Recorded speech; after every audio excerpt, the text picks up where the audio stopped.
আমাদের দ্রুত fuel card এটা চালু করতে হবে। যে ফুয়েল কার্ডের মধ্যে আসলে লেখা থাকবে যিনি তেল নিচ্ছেন তিনি কোন পাম্প থেকে তেল নিলেন, কখন তেল নিলেন, কত লিটার তেল নিলেন। কেন আমি বলছি জানেন?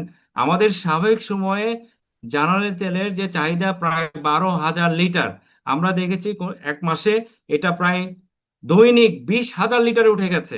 এই যে অতিরিক্ত 8,000 লিটার তেল, এটা কোথায় যাচ্ছে? তার মানে এখানে একটা কৃত্রিম ভাবে সংকট তৈরির কিন্তু চেষ্টা চলছে, সরকারকে অনেকটা বেকায়দায় ফেলার চেষ্টা করছে। তো এই জন্য ফুয়েল কার্ডটা যদি আমরা চালু করতে পারি, কারণ অনেকেই সুকৌশলে একটা পাম্প থেকে তেল নিয়ে বাসায় গিয়ে ট্যাঙ্কি খালি করে অন্য পাম্পে যে তেল নেওয়ার একটা প্রবণতা আছে।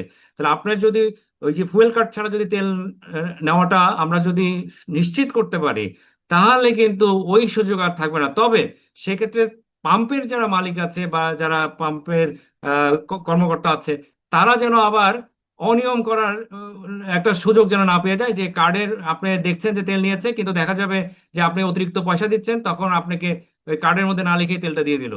সো আসলে এখানে অনেকগুলো আমি মনে করি ফাঁকফোকর আছে, কিন্তু তারপরেও ব্যবস্থাপনাটা যদি জোরদার করা হয়, এবং সবচেয়ে বড় কথা, যদি কেউ অনিয়ম করে ধরা পড়ে তাকে কঠিন জরিমানা করতে হবে, যাতে করে অন্যজন সেখান থেকে শিক্ষা নেয় যে এই ধরনের কৃত্রিম সংকট বা অনিয়ম করলে শাস্তিটা যে কত ভয়াবহ হয়।